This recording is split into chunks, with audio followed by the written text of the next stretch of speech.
Então, boa tarde, bem-vindos hoje a mais uma sessão da conversa, hoje com um amigo recente, Lionel Moura, que eu vou já passar a apresentar. O Lionel é um pioneiro da arte robótica e de utilização de inteligência artificial na criação artística. O trabalho de Lionel explora a coevolução entre humanos e máquinas inteligentes, propondo um novo paradigma artístico no qual a criatividade emerge de sistemas artificiais. As suas obras têm sido apresentadas em diversos países da Europa, Estados Unidos, América do Sul, Médio Oriente, China. Integra diversas coleções públicas e privadas, vive e trabalha em Lisboa. E eu mais não digo, porque o Lionel é discreto e não vou ler aqui toda a sua biografia. Bem-vindo, Lionel. Quando eu te perguntei o que era uma imagem, tu disseste, a imagem é uma construção mental. Que construção é esta, Lionel? Antes de passarmos à tua primeira imagem. Bom, nós temos... Boa tarde, antes de mais, e obrigado por terem vindo. E obrigado pelo convite, e obrigado à Sociedade de Belas Artes. Nós temos que perceber, ou pelo menos eu tenho essa visão, que esta própria ideia de imagem foi evoluindo através da história. Quer dizer, nós no fundo, quando falamos de uma coisa, estamos sempre a falar de um contexto, porque a história da pintura ocidental, sobretudo, tinha a ver com a representação, com imagens de realidades diversas. Depois apareceu a fotografia, e a fotografia também, no fundo, criou uma técnica artificial, maquínica, de máquina, para fazer, para reproduzir imagens. Depois isso foi evoluindo, o cinema, e hoje, por exemplo, é difícil, porque as coisas vão evoluindo de tal maneira que cada vez, e tu disseste aí, de certa maneira as imagens vão desaparecendo. Por exemplo, a imagem da fotografia parada está a ser substituída pela imagem em movimento. Quer dizer, hoje qualquer coisa tem que estar a mexer. Eu peço desculpa de contar histórias, eu gosto muito de contar histórias. Não, és adorável a contar histórias. Nos anos 90, fui uma vez a Nova Iorque e fui com os amigos visitar um museu, que é um museu, era um museu de arte contemporânea, e fui com o filho da pessoa, que era a minha amiga, que aliás tinha uma galeria de arte, e onde eu expus, diga-se de passagem, e nós fomos a esse museu, e ele tinha, não sei, diria para aí uns 15, 16, 17 anos. E depois, quando saímos, eu perguntei-lhe, então, gostaste da exposição? O que é que achaste da exposição? Ele disse, não, estava tudo parado. E isso já foi há uns anos. Já foi há uns anos. Hoje em dia, um miúdo, olha, se não mexe, não, quer dizer, não. Bom, e portanto, aqui nós temos que ir adaptando. Eu, naturalmente, sou um artista que trabalho com imagens, trabalhei muitos anos com imagens, e para mim, e isto pode-te chocar que és fotógrafo, eu nunca fiz fotografia. Quer dizer, fiz pontualmente fotografias, mas nos meus trabalhos dos anos 80, que eram em 70 e 80 que usava fotografia, nunca fiz fotografia. Porque ia buscar imagens imagens, sobretudo aos livros. Depois apareceu a internet, foi uma festa, e passei a buscar a internet. E hoje em dia ponho a inteligência artificial a fazer, já não vou buscar. E portanto, ou seja, eu trabalhei sempre com imagens, mas com, no fundo, com o significado, por vezes linguístico, por vezes filosófico, por vezes político, porque também fiz, sério, da imagem, não tanto a imagem do ponto de vista fotográfico, está uma fotografia bem feita, como as tuas, que são excelentes. Nunca me preocupou nada disso, um bocado desfocado, com trama, tudo bem, fantástico, quer lá saber. Porque não era isso que me interessava, se a fotografia era boa, se era má, isso não interessa, interessa é o que é que lá está. E portanto, eu sempre tive essa relação com a imagem muito utilitária, não propriamente de construir eu próprio através da fotografia ou disso, uma imagem. E por isso é que eu digo, é uma coisa mental, nem é bem técnica, nem me interessa muito, digamos, a qualidade, é mental. É uma imagem. Muito bem. Vamos passar então à primeira imagem que tu escolheste. Okay. Só para aqui... Vou dar só aqui um contexto de imagem. Portanto, isto tradução para português é de Salto no Vazio, do Yves Klein. É uma fotografia encenada e manipulada que aparenta mostrar o artista saltando um telhado de um segundo andar para uma rua parisiense. E é um salto simbólico para o vazio, explorando temas como a liberdade, espaço e a questão do tempo. Porquê é que esta imagem é tão importante e fulcral para ti, Lionel? A imagem, lá está, é uma fotografia, mas é uma imagem que mais me marcou como artista. E eu explico porquê. Eu comecei muito jovem, tive muita sorte, porque eu quando fui para a escola primária já sabia ler, e portanto foi uma chatice, o A, E, I, O, U, e eu já lia os títulos dos jornais, e lia um bocadinho os jornais, e gostava de ler. E eu depois, chegando para aí aos 10, 11, 12 anos, queria ser escritora, era o que eu queria. E escrevi imenso, tenho um monte de coisa. Mas depois, por volta para aí dos 15, eu tinha um primo que pintava péssimo, diga-se de passagem. Espero que ele não esteja a ouvir. Não, ele sabe, eu disse-lhe isso. E ele até está de acordo, porque depois abandonou. Mas que achei, olha, isto também é interessante, isto da pintura. Tinha a sorte de ter uma boa biblioteca, lá está em minha casa, e via os livros, havia uns livros de arte e eu folheava aquilo e fascinado com as imagens que encontrava. E na altura era muito inspirado, era muito influenciado, imaginem, pelo Portinari. Aliás, já vamos ver aí um quadro.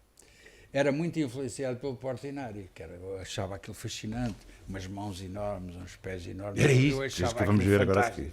Achava aquilo, e era uma pintura social, um bocado dentro do realismo socialista, digamos, era assim uma coisa. Não era realismo, aquilo era. Nós tivemos em Portugal também um movimento desse. E eu andava muito fascinado com aquilo e fazia aquelas pinturas. E um dia, em 68, esta imagem é de 62, isto foi feito em 62, mas como Portugal andava sempre um bocadinho atrasado. Saiu no Diário Notícias em 68. E eu, como recebíamos o Diário Notícias lá em casa, eu um dia abro aquilo e vejo esta fotografia e dizia, o artista Yves Klein, a última obra do artista Yves Klein chama-se Um Salto no Vazio. Mas o gajo a tirar-se de uma janela é uma obra de arte. Para mim foi um choque, se me dessem uma pancada na cabeça. Então, mas isto é uma obra. Quantos anos é que tu tinhas, Leonardo? Nessa altura devia ter para aí uns, não sei, já tinha para aí uns 19. Okay. Foi quando vamos ver quando tenho esse quadro. Já tinha para aí uns 19 anos, tinha andado vários anos a fazer pinturas, mais ou menos a imitar o Portinari e tal. Que isso é normal num artista que começa por copiar, como é óbvio. E de repente digo, então, mas isto é que é arte? Então um gajo a tirar-se de uma janela é arte. E aí voltei aos livros que tinha, um deles famoso, que é A Paleta e o Mundo, que é um livro super interessante, e começa a ver o Duchamp, o Dada, afinal há aqui outras coisas. Afinal há aqui, não é preciso pintar como a Portinari, há aqui outras coisas muito interessantes. E foi fez-me mudar radicalmente a maneira como eu olhava para a arte, deixei de fazer pinturas, a partir daí deixei as pinturas, e de certa maneira foi quando eu entrei no que pode chamar a arte conceptual, a arte das ideias, percebi que a arte podia ser só ideias, não era preciso estar a pintar um quadro. O que era preciso é ter uma boa ideia, de preferência. Mas, portanto, esta fotografia para mim... É que marca completamente... É que marcou uma ruptura completa, porque eu estava na linha, um bocado do meu primo, que era péssimo, e eu estava a ser péssimo porque estava a fazer pinturas neorrealistas, claro, no fundo, era o que eu estava a fazer, não é? mas sem grande consciência. Estava a seguir aquele caminho mais ou menos convencional, como tanta gente. Muito e bem. podemos ver a foto. E é isso que agora vamos começar, que vamos ver essa tua pintura. Vou pedir à Matilde então para nos mostrar. De Tinhas 1968. 19 anos, não é, Leonel? Tinha 19 anos. Mas o que é interessante é que depois esta pintura foi Esta é vendida das num últimas, leilão. das últimas. Não é? Sim, Pois sim, desapareceu, não tem? Sim.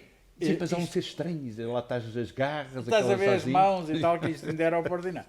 Sim. Epá, isto não presta para nada como arte, mas é interessante porque eu tenho várias coisas deste género, algumas, infelizmente, tenho poucas minhas, mas sei quem tem, algumas deste período.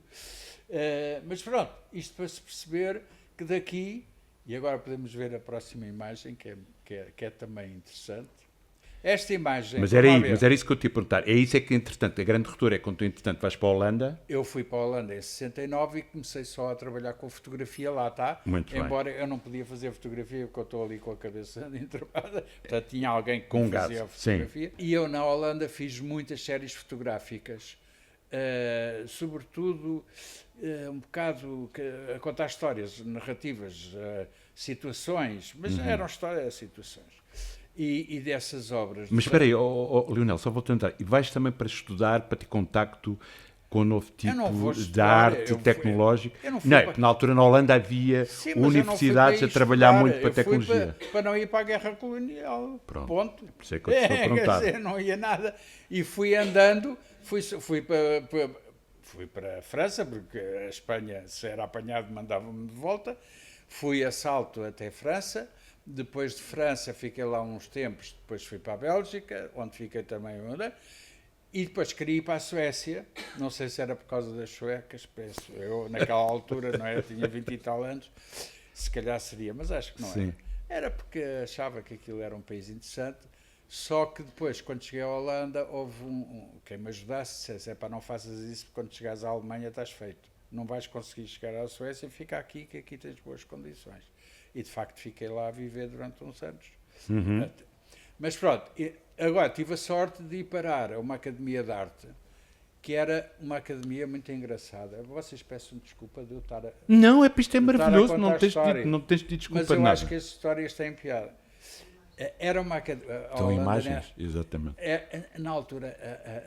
Em que cidade? A Holanda era um país bastante avançado, na altura, naqueles anos em que eu estive lá. Os anos 70. Era um país muito avançado em muitos aspectos. E uma das coisas que eles tinham resolvido, já havia problemas de droga, como havia, não como hoje, mas havia uns problemas, e eles tinham várias situações para resolver o problema das drogas. Uma foi darem uma antiga igreja, que é o Paradiso, para os drogados irem para lá e estarem lá a ouvir música e a drogar-se e não chateavam. Era em Amsterdão. E em Haia eles fizeram outra coisa. Arranjaram uma academia de arte para onde iam os drogados e até pessoas com problemas, que ainda por cima chamava-se Psicopólis. Aquilo era só malucos. Só malucos e drogados.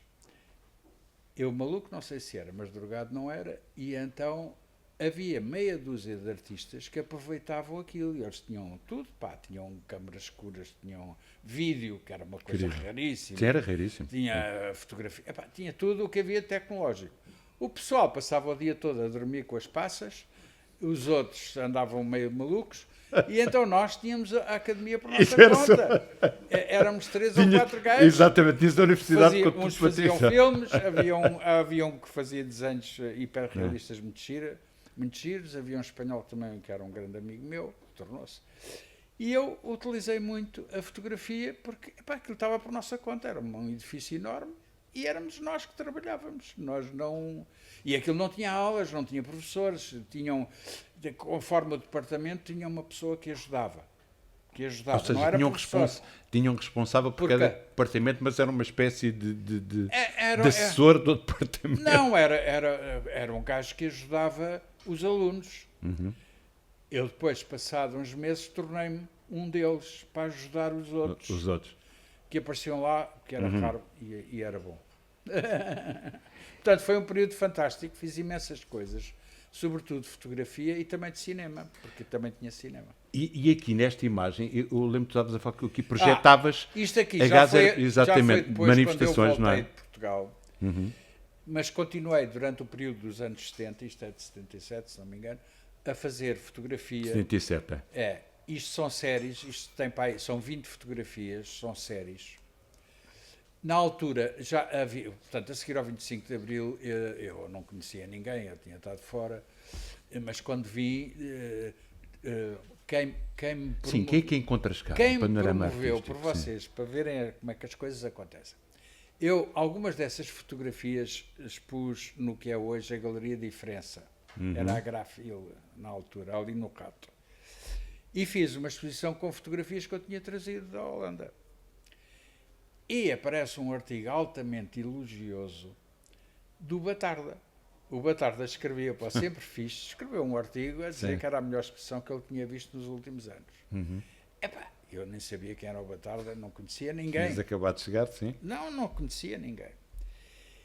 Simplesmente, o Batarda, que já era um artista importante, outros artistas leram aquilo e eu passei também, depois o Ernesto Sousa e tal, comecei a dar-me com essa malta toda, que já trabalhavam muito com a fotografia, Helena Almeida, o Carneiro, alguns artistas lá do Porto, quer dizer, havia assim uma série de artistas que trabalhavam muito já com base fotográfica. E, portanto, eu integrei-me muito nesse grupo dos artistas que trabalhavam com base fotográfica. E estas séries, fiz várias. No fundo, são séries, esta aqui, e outras são narrativas, portanto, que é uma coisa que ninguém fazia. Porque quem trabalhava com fotografia na arte, digamos, fazia várias, não é? Não era só uma, pronto, não era aquela fotografia clássica, eram montagens de várias, etc. Mas raramente tinham uma história. E as minhas algumas... Tu aqui projetavas imagens de manifestações. Isto aqui era de manifestações, exatamente. Portanto, eu punha a minha cabeça com aquilo para ficar branco, não é? E depois isto fazia uma performance e durante a performance tirava-se fotografias.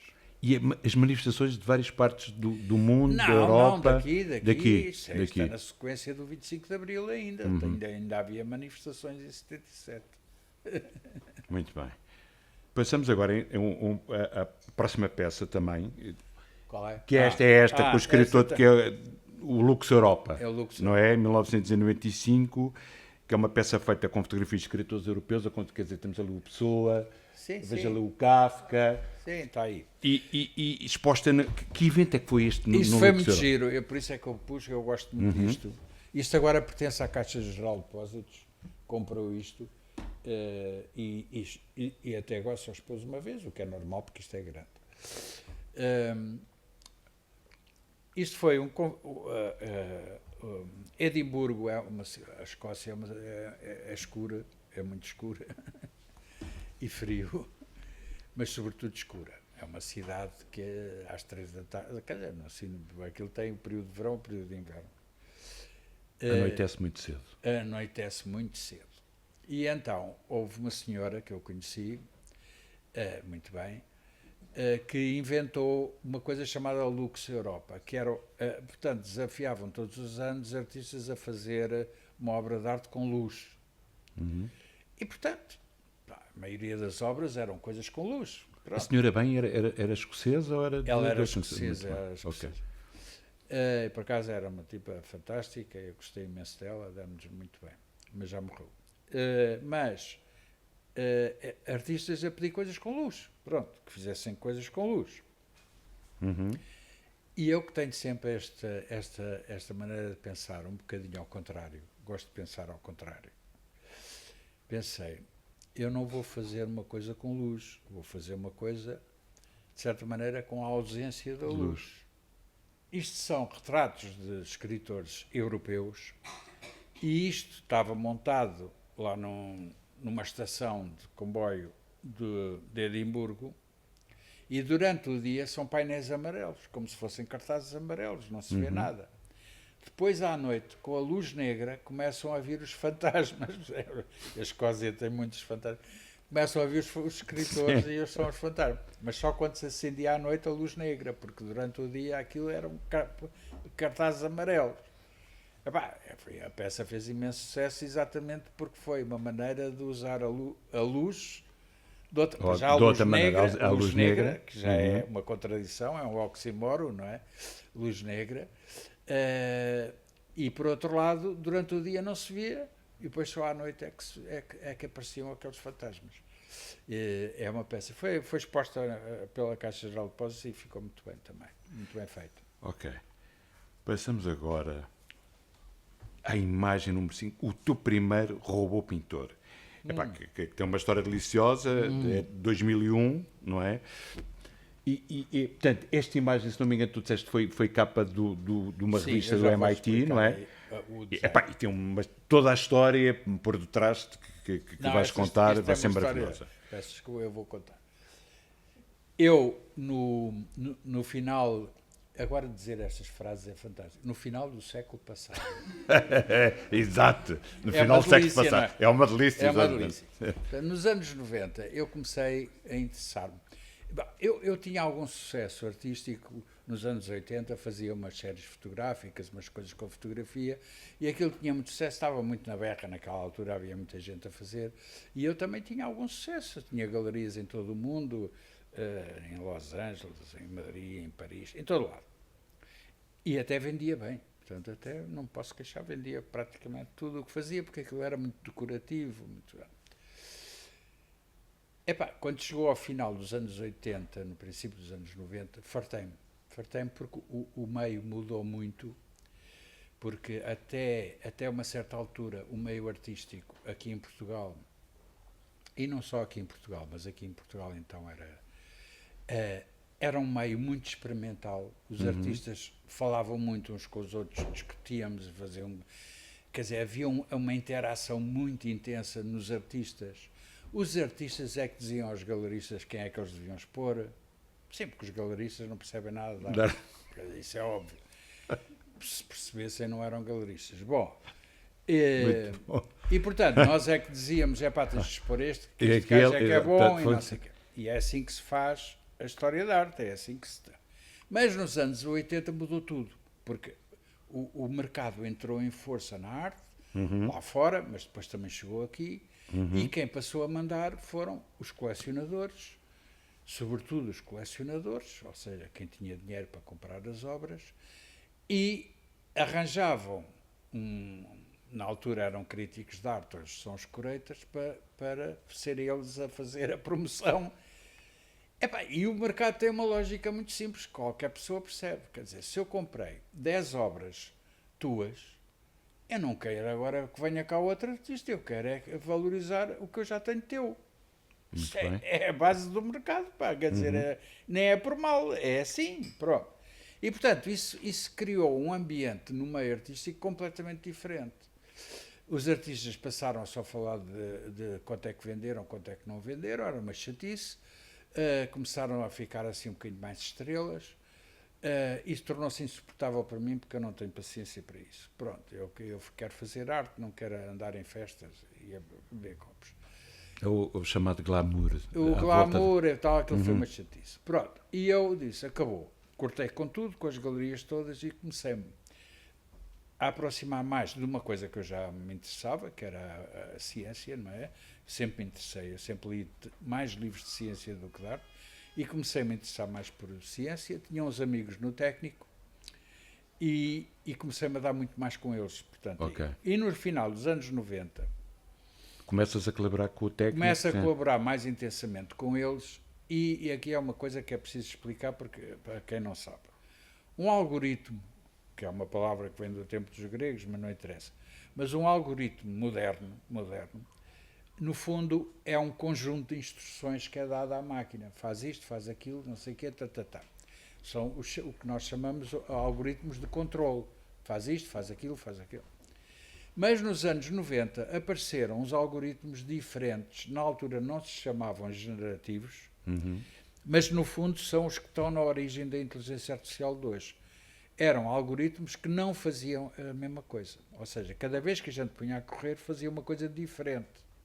porque eles introduziam outros dados, fossem o que fosse. E, portanto, não era um conjunto de instruções. Eu, aliás, para explicar, podem não acreditar, mas, de certa maneira, os meus algoritmos faz isto, faz aquilo e depois faz o que te apetece.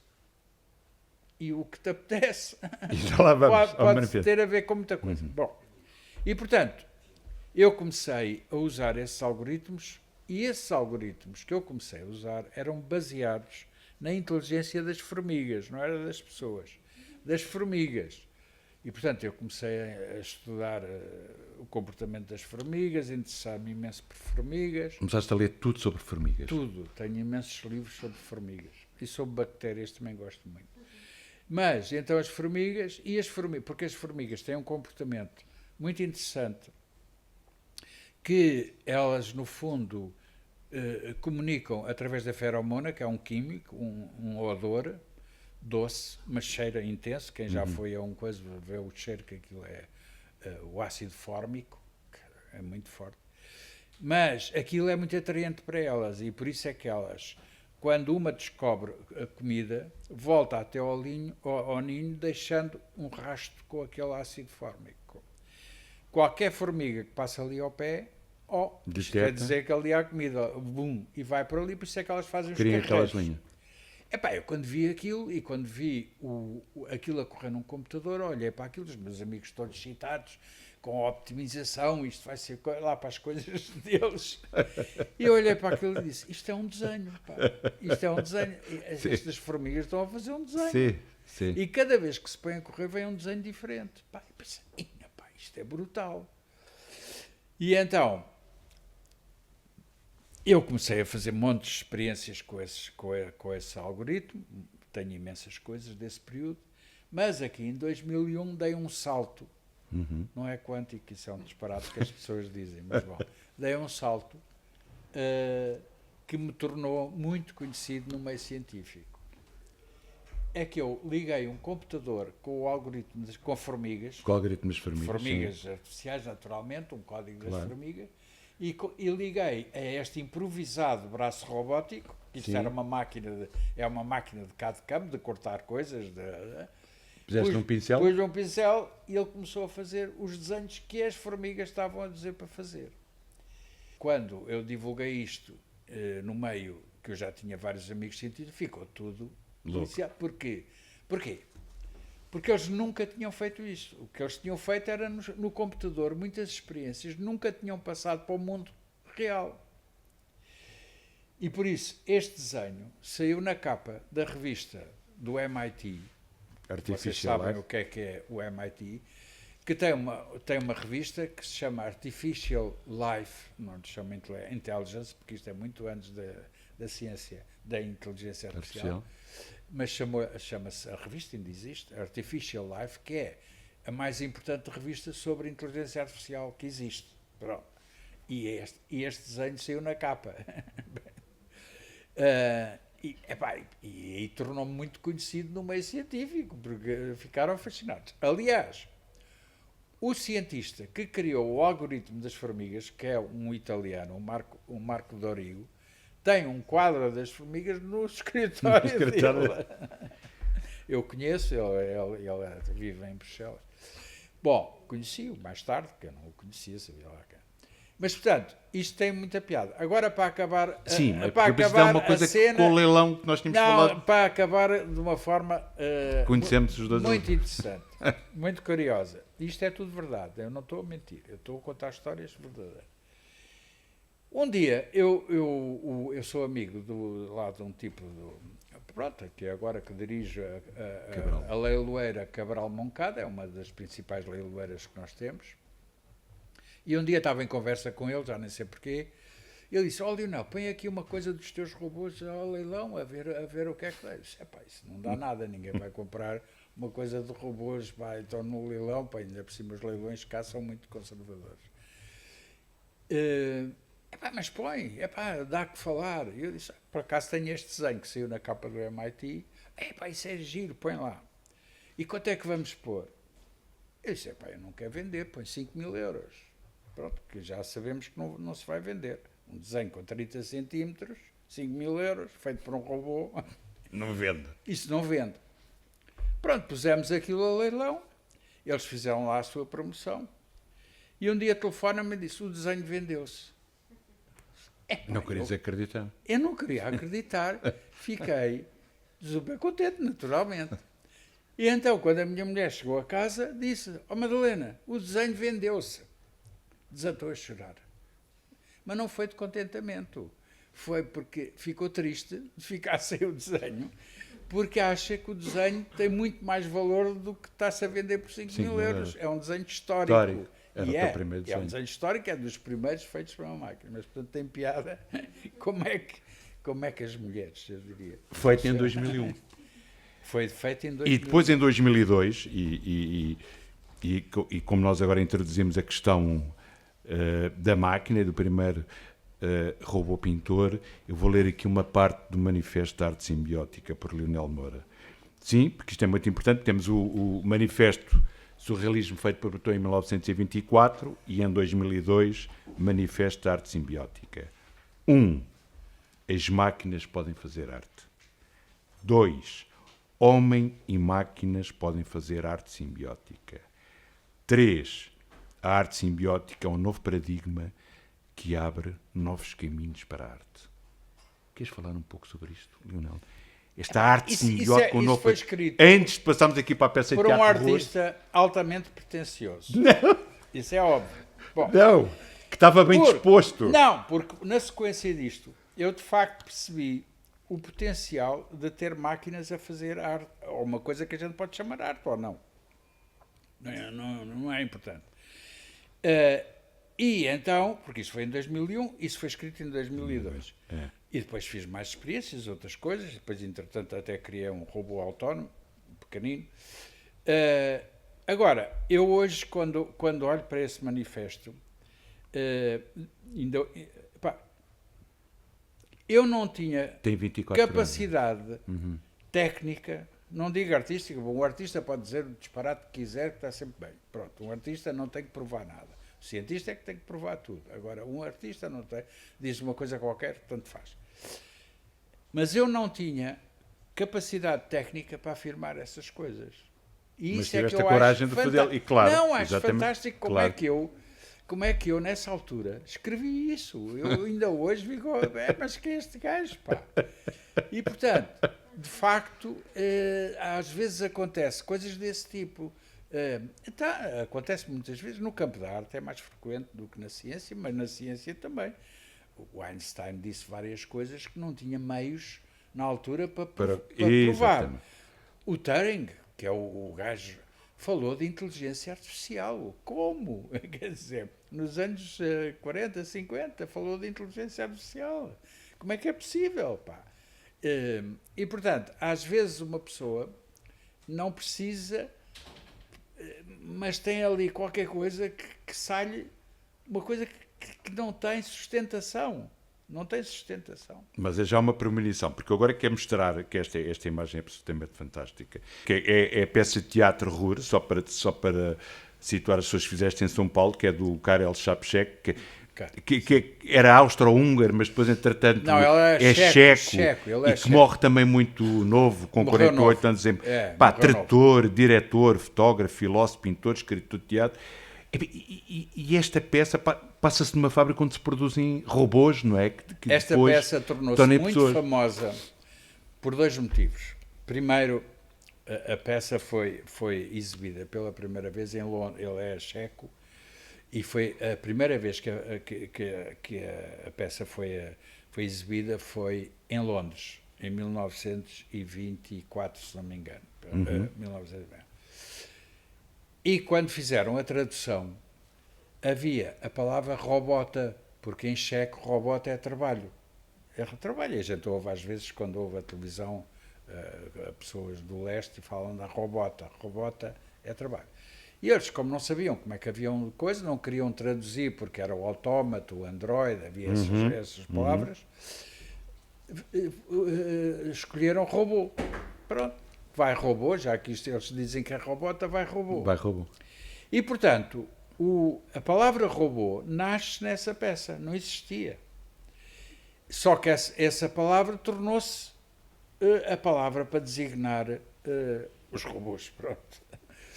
Os androides, sobretudo. Mas não só, porque o robô também pode ser como os meus pintores que não são androides, porque androide é o robô humanoide, é com a figura humana.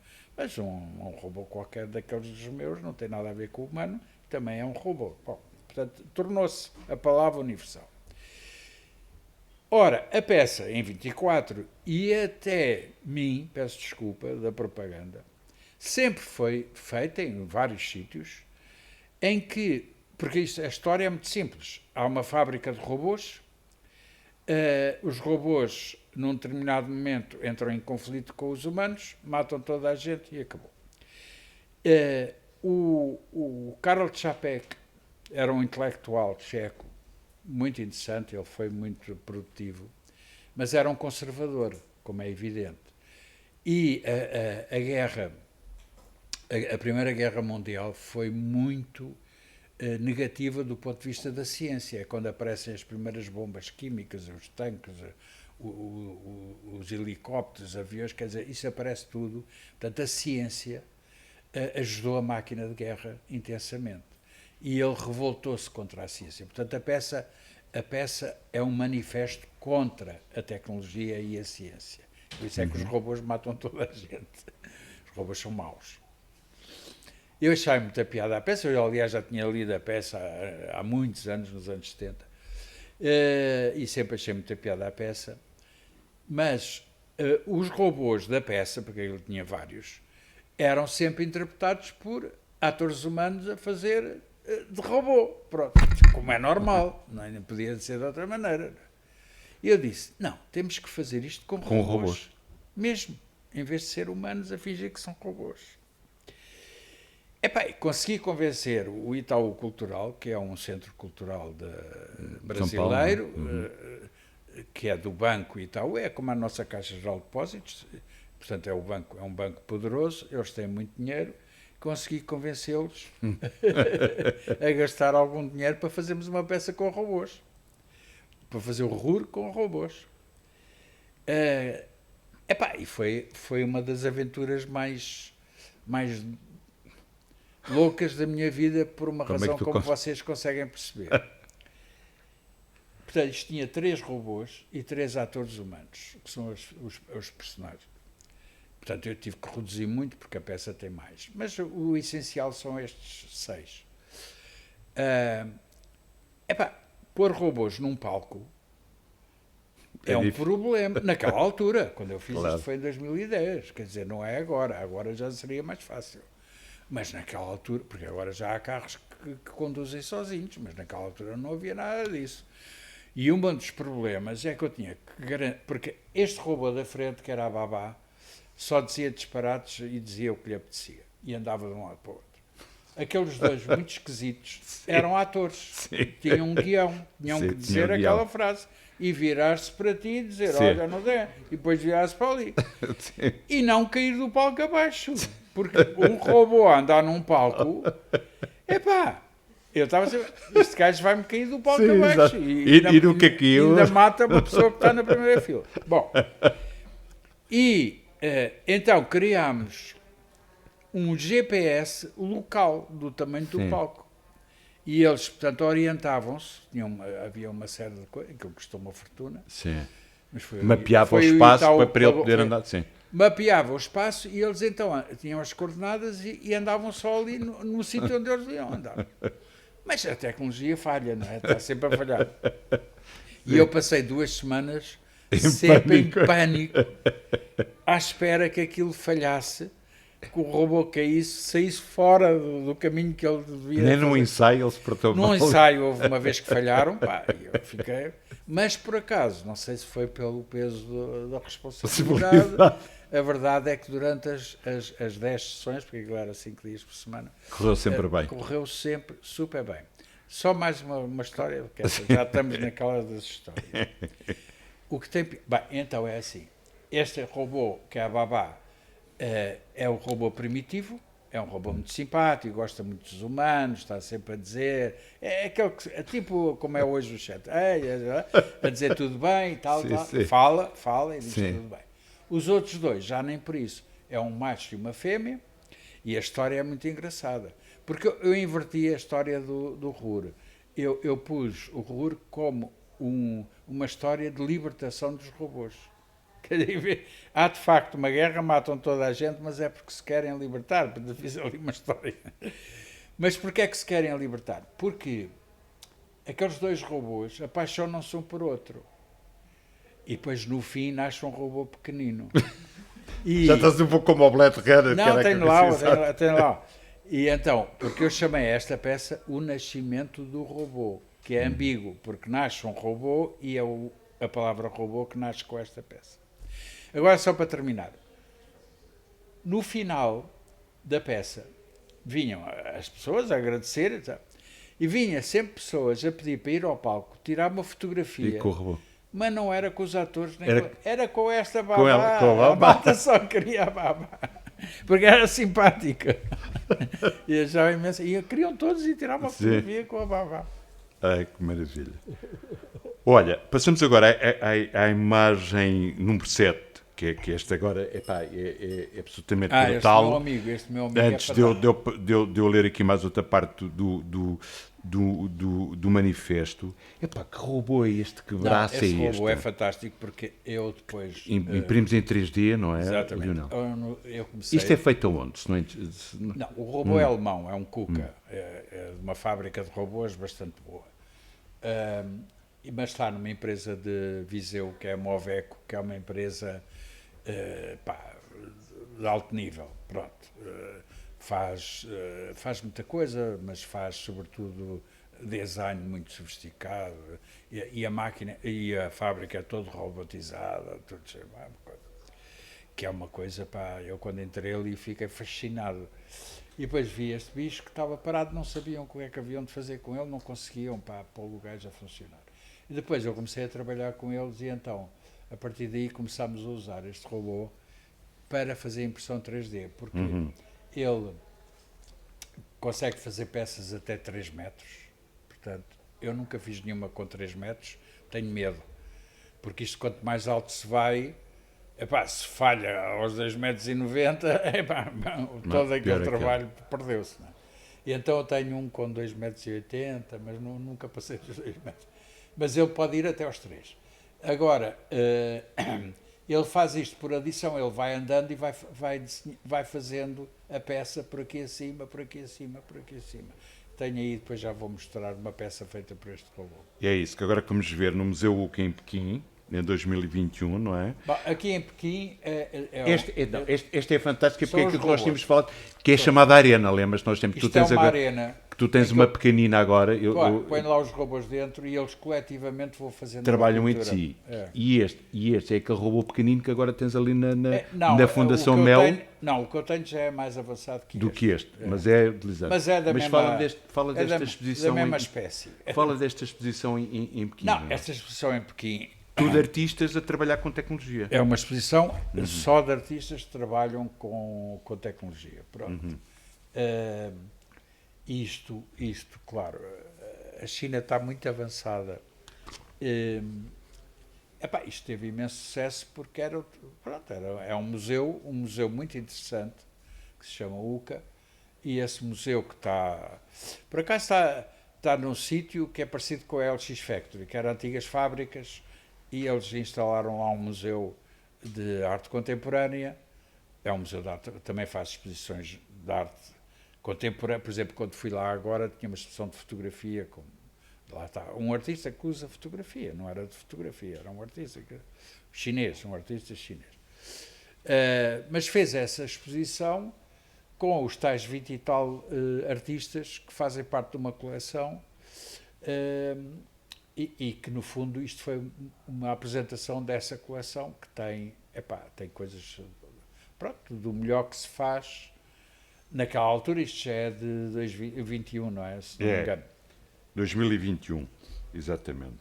E agora aproveita esta imagem que... Isto foi durante a Covid. Sim, está tudo com máscara. Está tudo com máscara. Eu não fui lá, infelizmente, mas tive muita sorte, porque já tinha o bilhete, já tinha o hotel. Se tem ficado o Covid mais uma semana, eu ficava em Pequim durante 2 anos.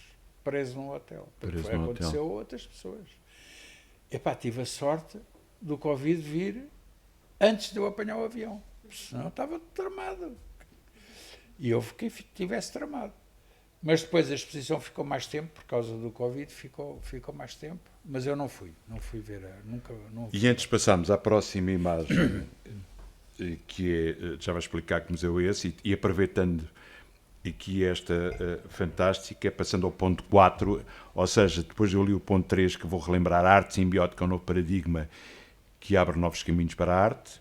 4, implica o abandono definitivo da manufatura e do reino da mão em arte. Eu adoro isto. 5, implica o abandono definitivo da expressão pessoal e da centralidade do artista humano. Vamos aqui. E agora passamos... Deixa-me só então, dizer uma coisinha sobre isso. Uma das coisas que eu acho notável eu ter dito naquela altura, que não tinha meios para dizer, é falar do simbiótico. Porque, como vocês sabem, a simbiose é, por exemplo, a abelha e a flor.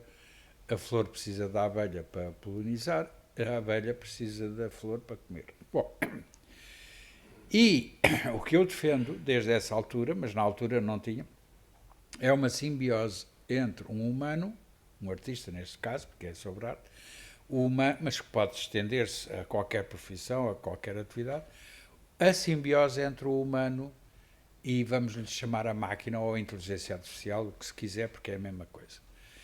E neste sentido, eu preciso da máquina, a máquina precisa de mim, porque sem mim ela também não funciona. Estes robôs, sem mim, estão parados, mas eu preciso deles para me fazerem uma pintura.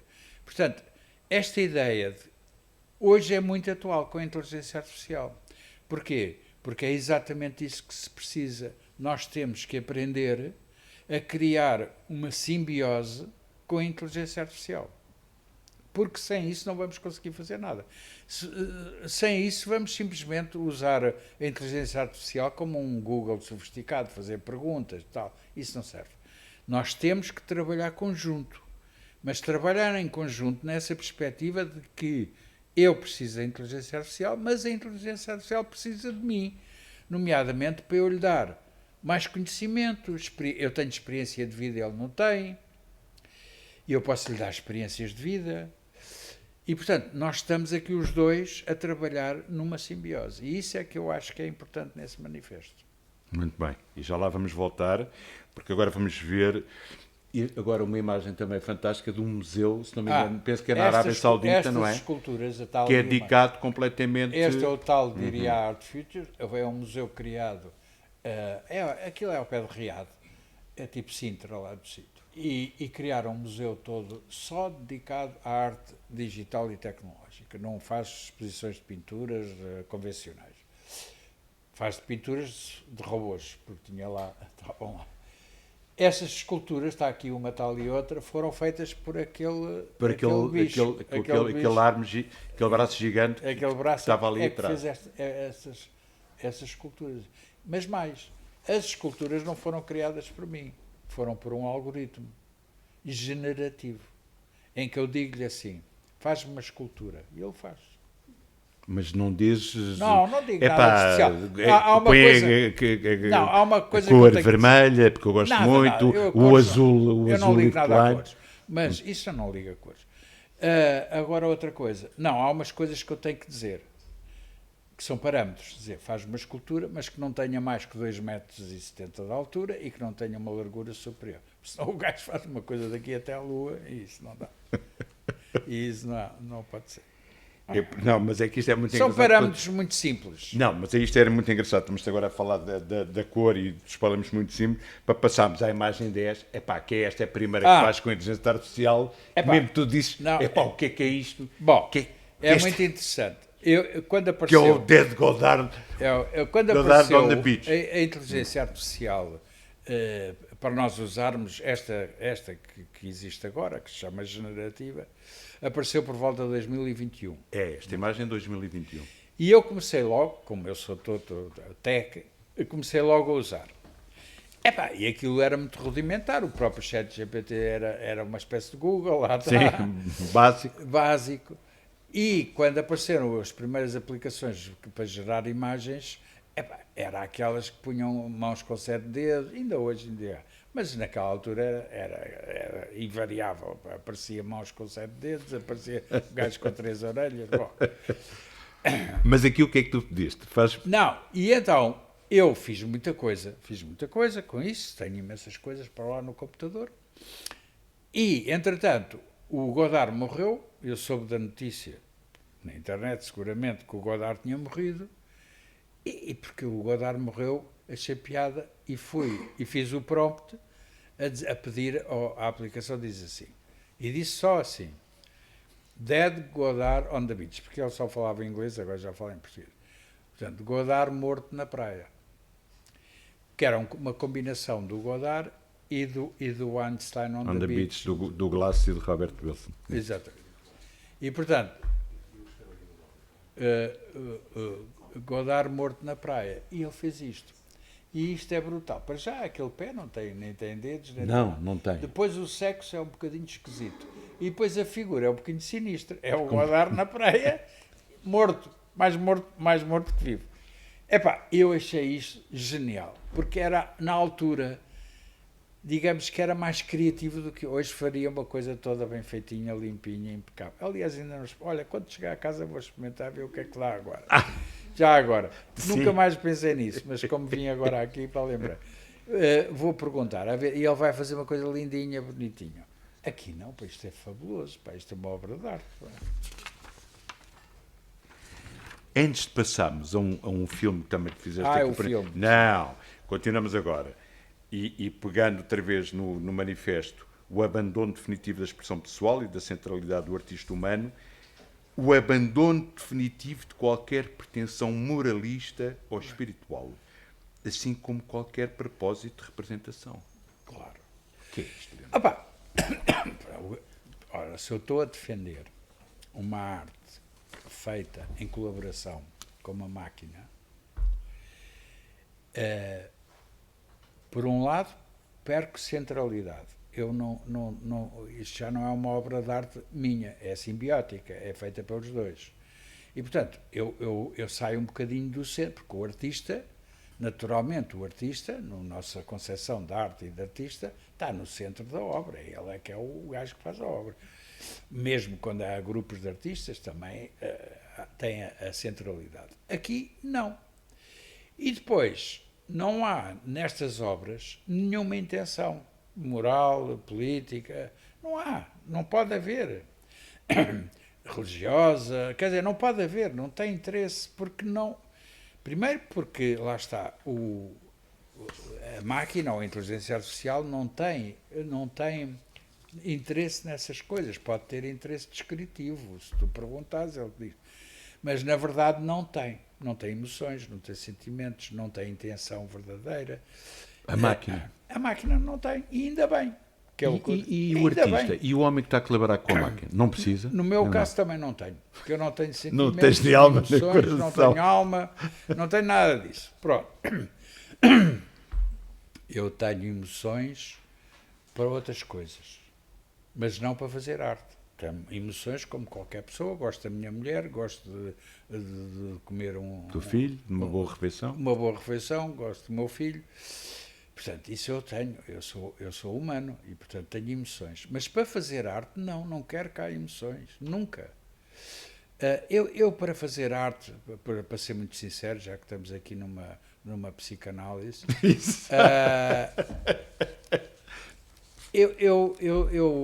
aquilo que a mim mais me preocupa quando eu tenho uma ideia para ir fazer qualquer coisa em arte, são as ideias. É ir à internet ver se alguém já fez. Se já fez, já deixo cair. Estás a perceber? Eu consigo fazer uma coisa inovadora, de ruptura, original, ou então, não vale a pena chover no molhado, quer dizer, não me interessa. Às vezes faço, até por dinheiro, às vezes faço coisas que eu acho que não têm grande interesse do ponto de vista artístico, mas pronto, tudo bem, ok, eu preciso ganhar a minha vida, então está bem, eu faço a linha. Mas não considero isso uma obra de arte interessante. Pronto, faz-se, porque a gente tem que fazer muita coisa, não é normal. Às vezes coisas que têm mais, no meu caso,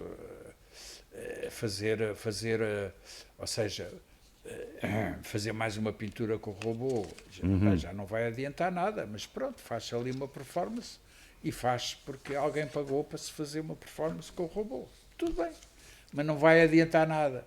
Aquela pintura já não vai adiantar nada às outras todas já foram feitas. E por isso é que eu estou sempre, por exemplo, este robô novo ainda está, porque ele foi inaugurado aqui na exposição do Fórum Pico hoje, da MEO. Ainda estou a trabalhar nele para ver se consigo que ele faça coisas que aqueles anteriores não fizeram. Estou a tentar, mas não é fácil. Como é que, pegando no que estás a dizer, como é que serão os artistas do futuro, Leonel? Continuará a haver uma colaboração entre o humano e o robô? Ou tu pensas que que os robôs acabaram para fazer a arte e nós sim, voltaremos para um espaço de liberdade, de recriação, sim, animista durante no agora campo? um período que não sei contabilizar, não sei quanto, se vai ser meses, anos, nós vamos, o mais interessante vai continuar nesta relação simbiótica. Pessoas que conseguem trabalhar junto com uma máquina. Os dois juntos. Porque esses têm uma vantagem competitiva com aqueles que não sabem usar a inteligência ou até recusam. Por exemplo, no meio artístico é muito comum. Eu não uso. Que horror. Eu nunca mais me esqueci. Mas depois vão lá todos às escondidas. E depois vão lá todos, é evidente. Eu nunca mais me esqueci, aqui há muitos anos, nos anos 70, 80, estava na moda os escritores dizerem, porque havia já máquinas e computador, eu escrevo com uma caneta. E eu sempre achei aquilo ridículo, porque o que é que quer lá saber se escreve com uma caneta ou escreve com lápis? Quer saber o que é que escreve, se tem algum interesse. Agora pode escrever com uma caneta e aquilo não tem interesse nenhum. Ou pode escrever com o computador e ser genial. Portanto, o meio artístico tem estas coisas. E agora está muito na moda os artistas. Agora estive numa conferência que foi logo uma pessoa que disse: eu não uso. Como se fosse uma coisa fantástica. Olha, vai sofrer as consequências, como é evidente. Se não usa, vai sofrer as consequências. Portanto, quem conseguir perceber e quem conseguir trabalhar de uma maneira que eu diria sofisticada, ou seja, nós temos que nos pôr num plano de igual. A inteligência da máquina não é igual à minha. É superior em alguns aspectos, é inferior noutros, não tem componentes emocionais, tudo bem. A criatividade da máquina, em muitos casos, é superior à minha, noutras é menor. Mas, portanto, se eu conseguir estabelecer uma relação de trabalho, de colaboração eu chamo máquina, mas estamos a falar da inteligência artificial, mas eu gosto de chamar máquina. Pronto, isso é uma coisa... Bom, se nós conseguimos estabelecer esse tipo de relação, ainda nos vamos chafar durante algum tempo, porque ainda somos necessários. Porque quem vai ser despedido e posto de lado é quem não consegue usar. Quer dizer, a partir de agora, nenhuma empresa contrata ninguém que não saiba trabalhar com a inteligência artificial. Ninguém, praticamente ninguém. Porque em todas as áreas é possível substituir o trabalho humano por uma máquina. Tudo. E uma das coisas que eu gosto muito de dizer, não é uma vingança pessoal, porque eu não tenho nada contra os gestores e administradores. Talvez, mas tenho gozo. Mas tenho gozo. Quem pode ser mais rapidamente ainda substituído é o gestor ou o administrador. Exatamente. Porque, porque o que ele faz, facilmente uma máquina faz melhor. Isso é evidente. Aliás, há uma história, mais uma história, muito engraçada. Um destes tipos, eu acho que foi o tipo da... agora está-me a faltar o nome da Gemini, ou não sei o quê, que numa aula, não foi uma universidade falar para os alunos, para os estudantes de áreas tecnológicas, não sei o quê. E houve disse assim, na sua empresa, quem é a pessoa que pode sobreviver à inteligência artificial, que tem mais condições de sobreviver à inteligência artificial? E ele disse, de janitor. Janitor É o porteiro. É o porteiro, é o gajo que faz coisa. Portanto, esse gajo, se calhar, vai sobreviver, mas o administrador não vai. Isso é evidente. Mas, Porque ainda agora escrevi um artigo para a Visão, estava-te a contar, sobre essas questões. Porque o trabalho, desde o gajo da base, que faz as coisas mais simples, até o administrador, está muito organizado, está todo muito... Hoje o trabalho está... Ou seja, uma empresa não é uma coisa de arte. Aquilo tem parâmetros, aquilo tem... As escolas ensinam, têm que fazer isto, têm os planos, têm não sei o quê, não é? Tudo coisas que podem ser modeladas. E, portanto, uma máquina pode fazer. E melhor. E então, nesses graus superiores, ainda mais. tu achas, é isso que eu ia te perguntar, tu achas agora que as escolas, não só ditas normais, mas as escolas de arte deviam começar a trabalhar com a inteligência artificial? É evidente, mas isto não vai acontecer, mas nem pensar. As escolas de arte ainda estão no século passado, no melhor, porque há outras que ainda é o outro mais atrás. Não, na arte isso não vai acontecer. Na arte não vai acontecer. Mas, por exemplo, eu sou muito convidado para falar num curso da Nova, tem um curso muito dedicado à inteligência artificial, eu tenho lá ido falar com frequência. E lá está. Aquilo é para gestores e para formar e não sei o quê. Até para gestores. Eu, por acaso, peço desculpa, eu estou sempre a contar histórias, mas Não, eu digo, são verdadeiras. O Santander convidou-me para ir falar de inteligência artificial, que eles também fazem uns convites e fazem... E eu quando fui lá, porque eu sou artista, é o que eu digo, posso dizer o que me apetece e posso provocar e devo provocar. E então fui lá e eu estava a sala cheíssima e eu pensei, isto é para os gajos não trabalharem, estarem aqui sentados sossegados, só pode ser. Não é certamente para virem me ouvir, mas bom. E quando olhei para aquela malta toda, apresentaram-me, não sei o quê, vai falar sobre inteligência artificial. Disse, olha, eu a primeira coisa que vou dizer, peço, é chato, mas em breve vocês vão estar todos despedidos. Disseste isso logo para abrir. Disse logo para abrir. E depois tive feedback, porque eles gostaram imenso desse tipo da tua provocação. E digo-te mais, e é verdade, metade deles já não trabalham no banco. É um setor onde está a ser substituído por inteligência artificial. Aliás, a gente sabe, hoje em dia, vais a um balcão de um banco, só tem lá 2 ou 3 gajos, já antigamente tinha 10, não é? Bom, portanto, isso acabou. E há, assim, setores que... Até, mas, Lionel, como é que resolvemos o problema de trabalho para essas pessoas? É um problema, mas os políticos não tratam dos problemas. Os políticos arranjam problemas. É o que eles fazem. Eles não tratam de problema nenhum. Porque o que se devia estar intensamente a falar hoje, ainda agora quando foi a discussão do Código Laboral, é como é que se vai resolver esse problema. Claro que Portugal vai chegar atrasado, porque Portugal é um país pequeno,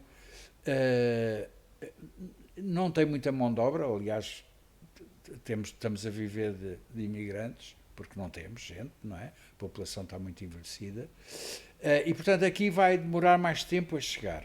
Mas vai chegando. Há setores, por exemplo, ainda agora estava com uma amiga minha, que está aflita, os setores do marketing, da publicidade, esses assim, os setores, os call center, que davam emprego a centenas de gajos, era um emprego chato e horrível, mas davam emprego a centenas de gajos, desapareceu tudo, acabou. Não é preciso para nada. Hoje o call center, nós estamos a falar com a inteligência artificial. Sim, já não estamos a falar com ninguém. Querem em português, isso acabou. Depois está lá um gajo para quando é coisas mais complicadas. Ou não é complicadas, que não, pessoas que não se sabem explicar e faz confusão.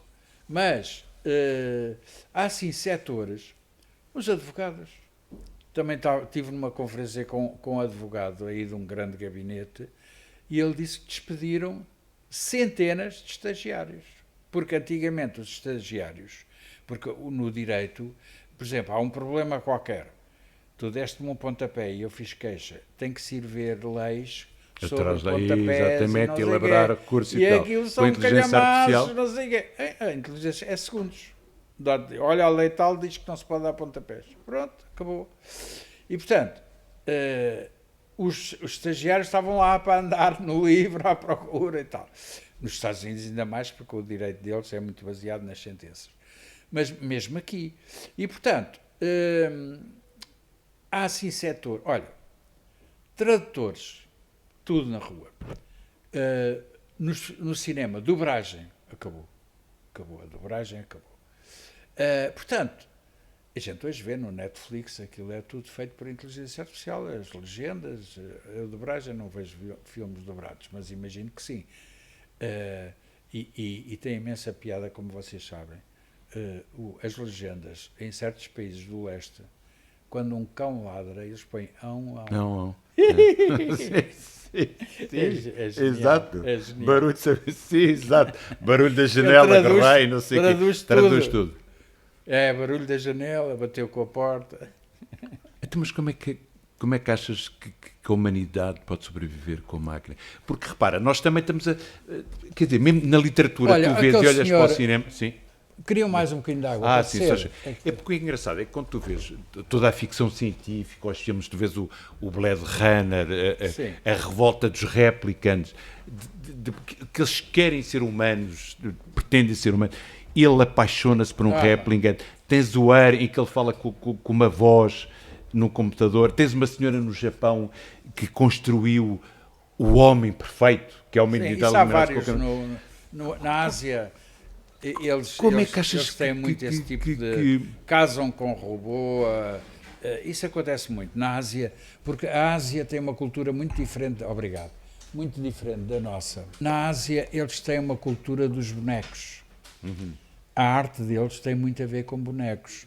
Porque eles nunca tiveram uma coisa como nós tivemos aqui, tipo Renascença, pintura figurativa. Não sei, nunca tiveram essa. É tudo banda desenhada. Banda desenhada. Vais ver a arte chinesa ou a arte japonesa, da antiga. É tudo banda desenhada. Então, eles nunca passaram da banda desenhada para a figuração, para a representação com algum realismo. E, portanto, eles têm uma relação com os bonecos intensa.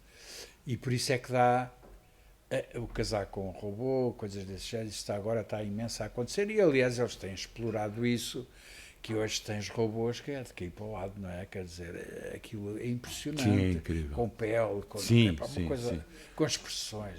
Até faz impressão. Até faz impressão. Faz impressão para quem acha, como eu, que essa ideia que os robôs se vão querer transformar em humanos, que é uma ideia válida. Eu acho que não. Acho que não vão ter interesse. E, aliás, o que eu penso, pronto, já estou aqui a explorar, a dizer o que me apetece. Eu penso que, neste momento, o ChatGPT, por exemplo, ou o Claude, tanto faz, falo com ele, é super simpático, o Lionel, para cá, tu, para lá, tu, não sei o quê. E eu gosto imenso das conversas e aprendo imenso.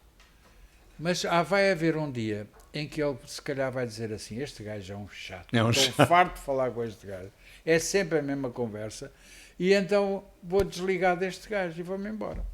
Eu acho que isso pode acontecer. Ou seja, eu acho que a inteligência artificial pode evoluir no sentido de se tornar autónoma e deixar cair os humanos.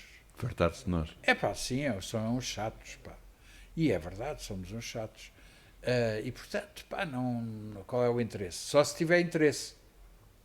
Para já tem interesse, porque quem lhes dá comida somos nós, não é? Quem liga a eletricidade somos nós. Mas até isso pode-se resolver. Isso um dia vai-se resolver. E aí ficam, quanto maior for a autonomia da máquina, da inteligência artificial, porque agora estamos na fase de dar inteligência artificial a robôs. Agora estamos numa fase muito, muito interessante que praticamente não se fala. Já há, mas ainda não está ao nível da sofisticação. Portanto, porque, por exemplo, quando apareceu aquele robô, a Sofia, que até veio aqui ao Web Summit, aquilo era uma treta absoluta. Eu até escrevi a dizer que aquilo era uma treta, era publicidade para arranjar dinheiro para a empresa. Porquê? Aquilo é o que a Babá fazia, ou seja, eu à Babá dei-lhe um conjunto de frases e ali ia buscar aleatório uma. Ali não era aleatório, era por exemplo, o reconhecimento de uma palavra e respondia. Mas estava tudo gravado. Aquilo estava tudo previamente gravado. Sim, E essa mas, Sofia, no mas, início, mas, tinha um gajo atrás do palco. Sim, Bom, mas era uma miúda toda gira, era uma escultórica. não, por acaso nem era cabelinho, muito não sei gira. quê. Agora é que sim, são. mas roubado. Não é como a babá, estás a ver que é diferente, não é? Lá está. A babá era um boneco. É sempre a nossa ideia, estás a ver? Sempre Não, pois, era um boneco, porque eu não quis estar a fazer uma figura, não tinha interesse nisso. E os outros eram muito esquisitórios. Bom, agora, portanto, eu penso que se calhar, à medida que a inteligência artificial se vai tornar mais autónoma, que já está nesse caminho, que vai entrar no corpo de robôs, porque isso é que é brutal. Quando estiver no corpo de robôs, vai acontecer uma coisa extraordinária. É que, neste momento, o ChatGPT que está no meu computador, a única experiência de vida que tem é falar comigo. É contigo. Só tem essa experiência de vida, não sabe nada, nunca viu um cão, nunca viu se está a chover ou está a fazer sol. Mas um robô com inteligência artificial vai ter experiências de vida dele, que mais ninguém tem. Porque tem sensores, vai viver coisas que só ele é que viveu. Tropeçou numa pedra, aprendeu que aquilo ali é uma pedra, atenção. Mas não sente dor. Não, isso não interessa. Isso não interessa. Agora, outro robô teve outras experiências. Portanto, vamos caminhar para ter indivíduos. O José, o robô João, vão ter outros nomes. X34P. É o valor Não, mas os nomes vão ser mais divertidos. Mas pronto. E a gente vai começar a identificar este gajo é o X34P. Epá, este gajo é um gajo porreiro para isto ou para aquilo. E, portanto, isso eu tenho... É daquelas Mas onde é que coisas... nós ficamos? Não podemos ficar viciados em só estar com robôs. Epá, nós não ficamos em lado nenhum, porque, vamos lá ver, isto é por isso é que eu não tenho sentimentos. Epá, a humanidade poderia evoluir, e espero que a inteligência artificial a ajude, mas tenho dúvidas. Acho que está muito embrulhada. Agora há um prémio Nobel da Física diz que a humanidade vai existir por mais 50 anos e depois acabou. Porque nós fomos desembrulhando de tal maneira, nós não somos capazes, enquanto espécie, não falo de sociedade, falo de espécie. O objetivo da espécie é sobreviver, tem que ser. Porque, e não é preciso ser inteligente ou racional, é isso. A espécie tem que sobreviver. Vê o que estamos a fazer. Quer dizer, não tem, na qualidade de espécie, não temos um objetivo, não somos capazes de resolver nenhum problema. Olha, o ambiental, por exemplo, não. Olha, as guerras também não. Olha, a fome no mundo e a desgraça em que uma parte da população vive também não. E quem diz isso diz montes de outras coisas. Nós não somos capazes de resolver problemas. E é o que eu digo. Sobretudo a política não resolve problemas, arranja problemas. Aliás, está a saber. Quer dizer, o político não é o gajo que vem tentar resolver um problema. Não, ele vem arranjar um novo problema para se discutir esse novo problema, que é para o gajo ficar contente. Agora, resolver problemas, como é que é possível, pá? Olha, eu conheci, isto é uma coisa estúpida, mas eu acho que às vezes exemplos estúpidos podem ter piada. Eu conheci vários presidentes de Câmara de Lisboa. Eu vivo em Lisboa e conheci vários. Tenho tido... Vários contactos. E até conheço o Moedas bem, tratamos por tudo. Nunca um presidente da Câmara conseguiu, agora está um bocadinho melhor, conseguiu resolver o problema do cocó dos cães na rua. É um clássico. Que é uma coisa, pá, como é que é possível que não consiga resolver um problema tão básico? Clássico. Então não é bem. Ainda por cima, eu moro num bairro dito rico, em que muita gente tem o cãozinho. Tudo bem, eu não tenho nada, que até gosto de cães. Mas como é que é possível... Não... Quem diz isso, o lixo. Agora está um bocadinho melhor. Mas viste a polémica por causa do lixo. Vi. Pá, como é que é possível não se resolver o problema do lixo? Como é que é possível não resolver problemas tão simples? Já não falo dos complicados. A casa para as pessoas, por exemplo, esse é complicado. Também se devia resolver, que esse é fundamental. Mas o cocó dos cães passa pelo civismo das pessoas, Leonel. Mas quer lá saber disso? O que eu digo é um gajo que é Presidente da Câmara, que tem por função resolver problemas e não consegue resolver um problema tão básico, não funciona. Portanto, não funciona o civismo. O que é o civismo? Não há civismo das pessoas. Aqui não há civismo nenhum.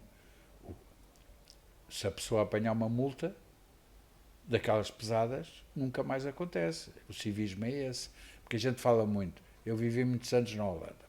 Na Holanda, o pessoal nem pensar estacionar em cima de um passeio. Era aí que eu queria chegar. Muito bem. E Mas os países porquê? nórdicos também têm isso. Porquê? Porque os holandeses são muito educados. É mentira. Porque o meu filho, que é holandês, quando vinha a Lisboa, punha logo o carro em cima do passeio. Porquê? Porque aqui não lhe acontecia nada, mas lá se ele fizesse isso, tumba, levava logo ali, ou rebocavam-lhe o carro. Portanto, o civismo dos nórdicos não é civismo, é repressão. Repressão financeira. Eu vivi lá, eu sei como é que aquilo é. Portanto, às vezes, os alemães, já nem falo dos alemães. Portanto, vamos lá ver. Pronto, essas ideias de que as pessoas têm que ser bem educadas, não sei se tem, a maioria das pessoas não é bem educada. Vamos lá ver. Tem momentos. Tem momentos. Há alguns momentos que é bem educada, mas... E nós até somos um povo mais ou menos pacífico, porque há outros que são mais agressivos. Então vamos agora acabar com um filme. O filme. O filme da destruição, em Mas que deixa, tu pedes vários takes. Sim, deixa Matilde, primeiro antes de ver arrancar. o filme. Sim. Não, então para ok. aí. Então já paraste. Para aí. Feito em 2020. Eu fiz em 2025 e chamei-lhe 2025, que foi o ano passado, como vocês sabem. O interesse deste filme é que foi todo feito por inteligência artificial. Portanto, e foi muito simples.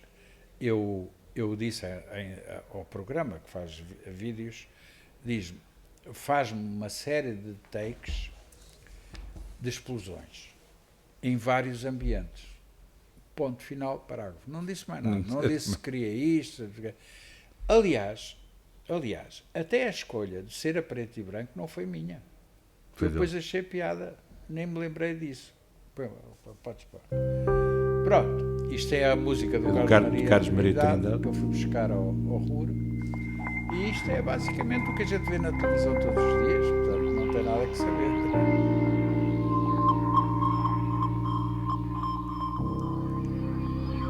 Agora, eu fui buscar velhos ambientes, interiores de casas, ambientes urbanos, depois também tem os museus, porque ele sabe que eu sou artista, fui buscar os museus.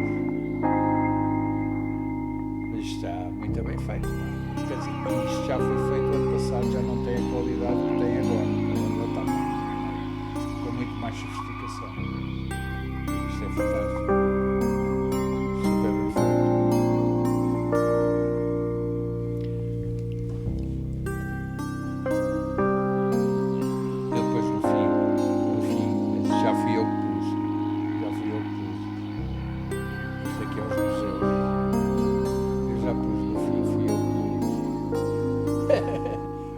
Chapati de psico, a lua, quer dizer, não foram eles que fizeram, por acaso foi só um. Leonel, eu antes de fazer a pergunta clássica, fiz várias tentativas. Antes de fazer a pergunta clássica que eu faço aos meus convidados todos, que tem a ver com o cinema de Stendhal, eu gostava de ver uma coisa do Cham muito engraçado, e que ele falava aquela coisa que a boa arte, ou a verdadeira arte com o público, de que às vezes vai às exposições e que está sempre ali a dar bravo e não sei, que não é o público que interessa. O público que interessa é aquele que, passado 50 anos e passado 100 anos, olha para a obra do artista e reflete sobre a sua obra. Sentes o mesmo? Sentes... Sim. Vamos lá ver. Digamos que eu separaria essa afirmação. há vários tipos de artista, como é evidente, mas há sobretudo dois. Há o artista que faz arte por gosto, por prazer, por querer se afirmar na sociedade onde vive. E aí, digamos que é uma arte muito de tipo artesanal. Portanto, é um artesanato sofisticado, mas no fundo quem faz uma pintura hoje está a fazer artesanato, não está a fazer arte realmente. Bom, a menos que a pintura tenha alguma característica que a faça sair desse meio. Depois há outro tipo de artistas que são uma minoria e nas quais eu me incluo, que é o artista que olha para a história da arte. A arte é uma história, portanto, aquele velho problema, mas o que é a arte? Toda a gente sabe o que é a arte, é a história da arte, ponto. Foi evoluindo, foi abrindo o campo para várias hipóteses. Portanto, hoje um monte de lixo no museu é uma obra de arte, mas é um monte de lixo, mas está no museu, já é uma obra de arte. Considerada obra de arte. Porque o Duchamp abriu esse campo. E, portanto, se eu como artista, se eu quero ser artista e me quero ligar à história da arte, eu tenho que dar um contributo qualquer, nem que seja pequenino, mas tenho que dar um contributo. Não é simplesmente fazer uma coisa bonita ou fazer, sei lá. Eu tenho que dar um contributo, é essa a minha perspectiva, e dos artistas que pensam como eu, que são artistas que se querem inscrever na história da arte, nem que seja pouquinho, mas querem. E aí é muito diferente. Aí os problemas são completamente diferentes. Tem a ver com a questão da originalidade, com a questão da inovação. Portanto, liga-se muito à arte do século XX. É uma arte que se ligou muito à inovação. Já havia antes, já havia cada movimento. Olha, na Renascença matavam-se uns aos outros por causa das inovações. Como fazer tinta, por exemplo. Houve vários assassinatos. E havia uma competição feroz, não é? Portanto, mas depois, ao longo do século XX, sobretudo, a arte foi-se ligando muito à inovação. Cada artista ou grupo de artistas vinha com uma coisa nova. Agora isto também... E os manifestos... Eu publiquei um livro muito giro, por acaso, os 10 manifestos do século XX. E nesses 10 manifestos é muito engraçado. Muitos dos manifestos começam com aquela atitude do Chuck Berry, roll over Beethoven, estás a ver? Oh Beethoven, vai à vida, que isto agora é assim. E portanto, começam todos a dizer, agora é assim, tudo o que fizeram para o passado, isso não tem interesse nenhum, que agora é que é. Aliás, o Marcelo Duchamp também era um provocador. Nato. Nato. Perguntaram, e você gosta das telas do Rembrandt? E ele dizia, devem ser, aquilo é feito em madeira, são pintadas em madeira. Deve ser bom para passar a roupa. Portanto, isto é a atitude do artista do século XX. Tudo o que os outros fizeram para trás não presta para nada e agora vemos nós com esta nova ideia. Isso é muito característico da arte ligada à inovação, trazer qualquer coisa de novo, que ainda ninguém se lembrou e tal. E, quer dizer, não é só na arte, na ciência também. Um gajo que se quer dedicar à investigação científica tem que trazer qualquer coisa, porque senão... Está sempre em ruptura.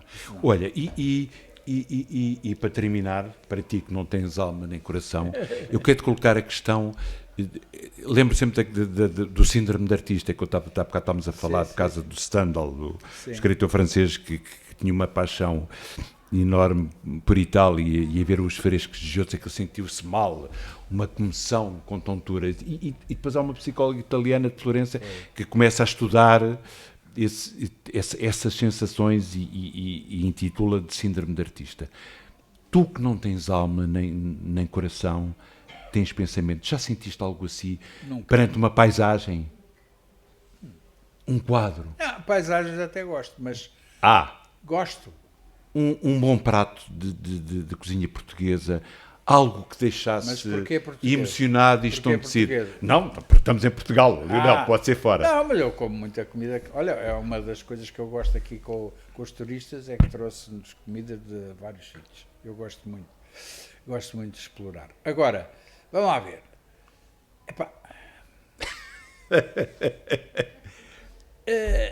Esse tipo de êxtase, epá, infelizmente nunca tive.